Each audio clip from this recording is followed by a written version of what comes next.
You know just what you do to me. Play my emotions like a pair of puppet strings. Did it ever occur to you my heart's more than a toy? Please go easy on me, baby. Hey everyone, welcome back to Real Literature and Random Videos channel. This is me Neha Sultana और आज की video में मैं आपको our casuarina tree and the lotus Toru Dutt के जो दो poems हैं एमए इंग्लिश में गुलबर्गा यूनिवर्सिटी का ये सिलेबस है। गुलबर्गा यूनिवर्सिटी का ये जो गुलबर्गा यूनिवर्सिटी से जो लोग एमए कर रहे हैं इंग्लिश से जो ये सब्जेक्ट है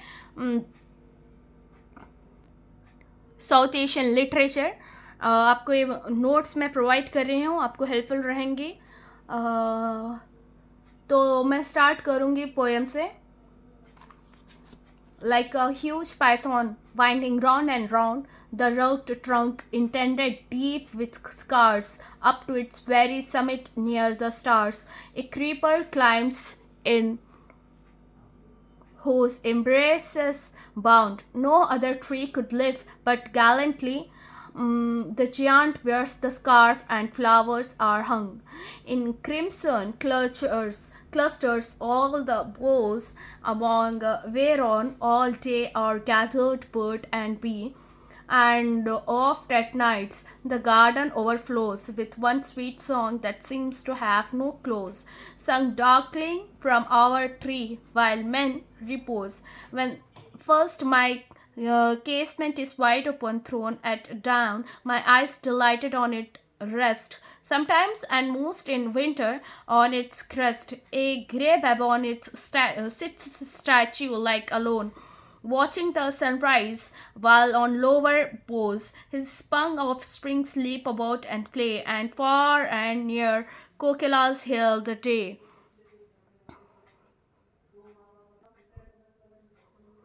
And to their pastures went our sleepy cows, and in the shadow on the broad tank cast by that hoard tree so beautiful and vast, the water lilies spring like snow en masse.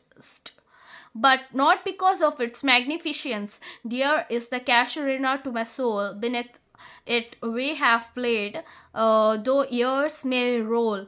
O sweet companions, loved with love intense, for your sakes shall the tree be ever dear, blent with your images it shall arise in memory till the hot tears blind mine eyes.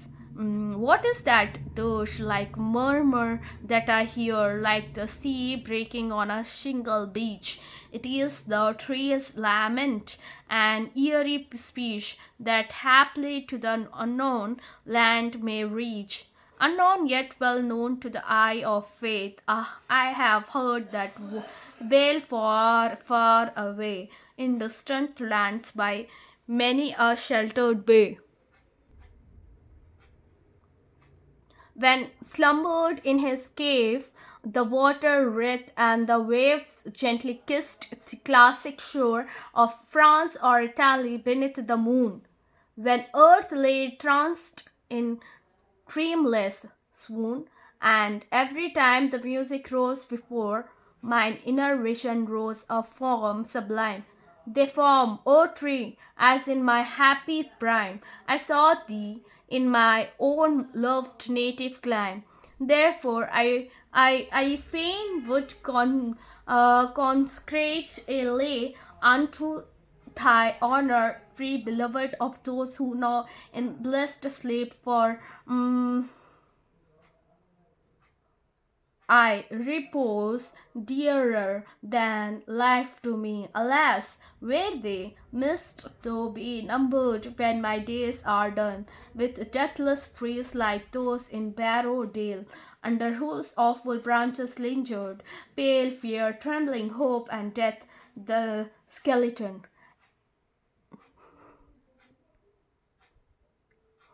And time the shadow, and though weak, the worst that would thigh, your beauty fain, oh fain, rehearse, may love defend thee from oblivion's curse. तो यहाँ पर poem जो है and हो जाती है.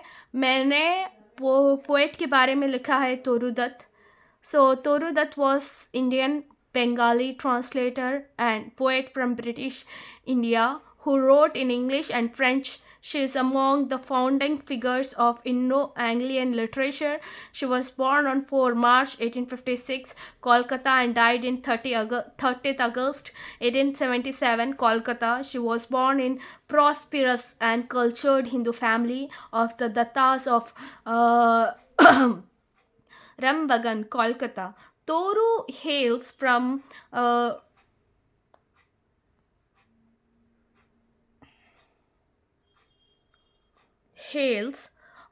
well-educated family. She was the daughter of Govinda Chandra Dutt and Kshetra Muni. She wrote poems such as Sita, Lotus, ancient ballads, and legends of Hindustan, Bog Mari, France, The Tree of Life, and many more. Her poem, Our Casuarina Tree, has become one of the popular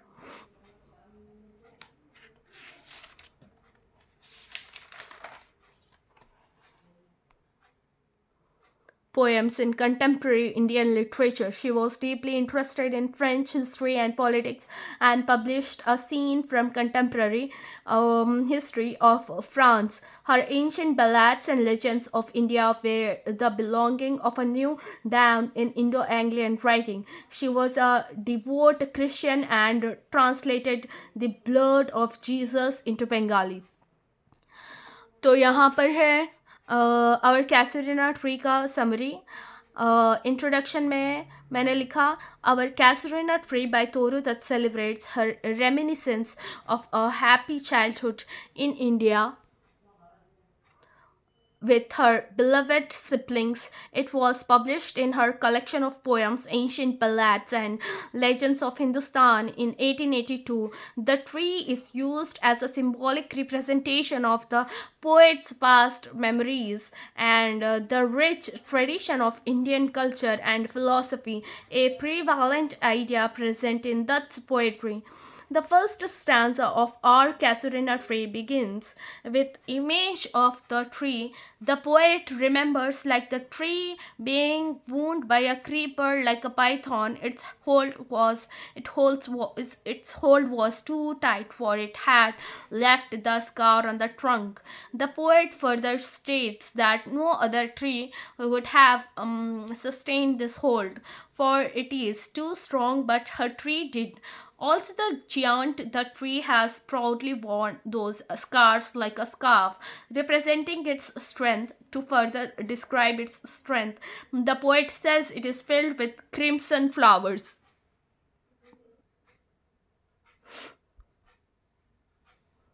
In every bowl, like a crown that invited birds and bees, often at night. When the poet could not sleep, she used to listen to the music that filled her garden as if it has no end. The second stanza of Our Casuarina Tree details the experiences of dawn which delighted the poet. Every morning as she opens her window, her eyes rest on the tree and delighted. She presents the picture of the changing scene with the seasons. Sometimes during other seasons and mostly during winter, she has seen a baboon sitting on the top branch like a statue. If you're wondering what is the meaning of baboon means a monkey sitting on the top of branch like a statue, waiting to receive the first array of sunlight, whereas his bunny offspring plays around in the lower branch of the tree. Along with this scenic beauty, the poet also experienced the kokila's welcoming note. She has also observed the cows guided towards the postures and the water lilies spring under the shadow of the whole tree like gathered snow.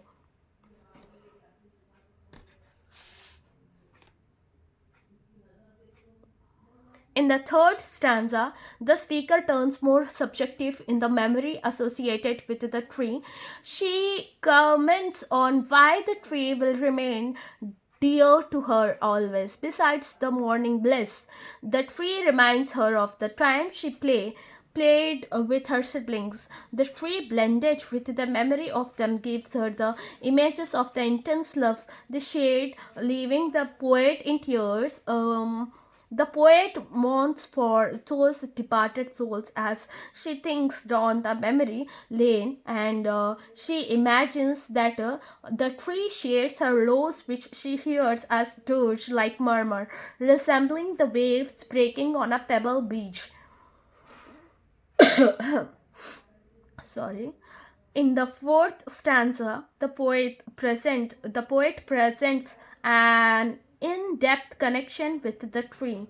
Through the image of waves, she takes us to the foreign land which is unknown yet well known, where the waves gently kissed the classic shore. Whenever this music of the waves touching the waves rises, it arouses the memory of the in front of the poet's eyes as she has seen in her youth. In the final stanza, the speaker wants to erect something in the honor of the Casuarina tree for those who were beloved, who were resting in peace, loved it. She wants the tree to live long like those trees of Barrowdale, making a reference to Wordsworth's yew trees. Also, she makes an attempt to distinguish the trees of England from the Casuarina tree, connecting to her varying emotions. The Casuarina tree stands for nostalgia, longing, and memory, whereas the trees of England reflect her isolation. The final lines of the poem underscore the idea of poem as a written memory. The poet seeks love to protect the tree and her poem from time's ravage. So यहाँ पर our casuarina tree की summary end हो जाती है. अभी हम पढ़ेंगे the lotus की summary. The lotus by Toru Dutt. तो कुछ इस तरह से उन्होंने पोएम लिखा था कि पहली लाइन में आता है, love came to Flora asking for a flower about that would of flowers be undisputed queen. The lily and the rose long had been rivals for that high honor. Bards of power had sung their claims. The rose can never tower like the pale lily with her Juno mane, but is the lily lovelier? Thus between flower factions ranked the strife in Psyche's bower. Give me a flower delicious as the rose, and stately as the lily in her pride. But of what color? Rose, red, love first chose, then prayed, no, lily white, or both provide. And Flora gave the lotus, rose red dyed, and lily white, the queenliest flower that blows. Introduction में lotus के मैंने कुछ इस तरह से start किया था. The poem the lotus is from Dutt's Ancient Ballads and Legends of Hindustan, 1882. The poem enacts a type of fable in which personified figure of love comes to Flora, the Roman goddess of flowering plants, asking her to create the most beautiful flower in the world. The Lotus is a small poem called a sonnet. It is a Petrarchan sonnet. The lotus has been a favorite flower with Indian god and goddess. Sorry. The poet personifies love.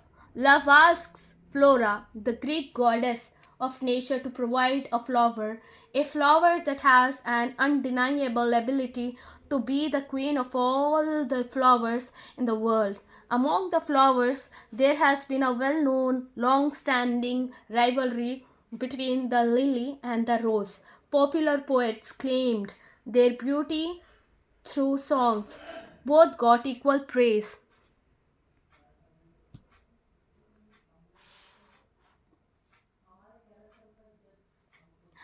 They both have their own uniqueness, both couldn't beat the other. A rose cannot be pale or tower splendid like a lily, and lily cannot be as lovely as a rose. Lily is scared to Juno, the wife of Jupiter, the goddess of fertility and protection. Rose is associated with the Greek goddess Psyche. Considering all these factors, love claims a flower that has both lily and roses unique qualities together. A flower that is as lovely as a rose and as stately as a lily. With pride, Flora, listening to his queries, asks a question, but of what color? At first, love chooses red, rose red. Here, rose is red. Then he prays for white, which is lily is white. Finally, he asked for both the colors, and so Flora gave him the beautiful, elegant, pale rose red and lily white, dyed queenliest of all flowers, Lotus, in his hands. For Toru Dutt, the lotus is the most perfect flower regarding the combination of colors and appearance. The poet describes a dispute among flowers in the manner of a beauty contest. The rose and lily are rivals to get the status of the best flower, but Flora, the goddess of flowers, chooses the lotus as a flower of supreme beauty because this flower retains in it the whiteness of the lily and the redness of the rose. So neither the lily nor the rose can equal the beauty of the lotus. Symbolically, the victory of the lotus is the victory of Indian culture over the Western world, since the lily and the rose are Western flowers.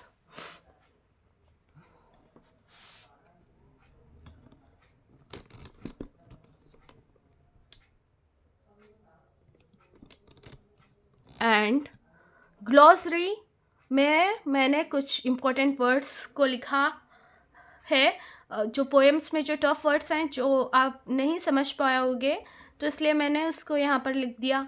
जैसे कि love, usually love जो हम लोगों को मालूम है वो वाला लव भी यहाँ पर वो इंडिकेट नहीं होता. या इस पोएम के according love used for Cupid, the God of love in Roman mythology. Flora यहाँ पर goddess of vegetation and flowers. Undisputed means without any dispute or doubt. Lily, a flower of white color. Rivals, contestants or opponents. Dushman. Bards, poets.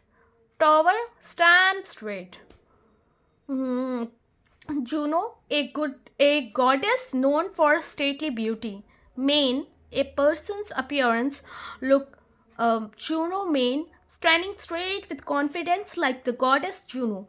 Flower factions, groups of flowers, one group in the leadership of the rose and another in the leadership of the lily. Rang, clashed. Strife means quarrel. Bower means residence. Stately means appearing noble or great. Pride means confidence. Blows means blooms. Delicious means sweet. So आज का video यहीं पर and हो जाता है. And if you have any queries, ask me in the comment section below. And if you like this video, please like, share, subscribe. You know just what you do to me. Play my emotions like a pair of puppet strings. Did it ever occur to you my heart's more than a toy? Please go easy on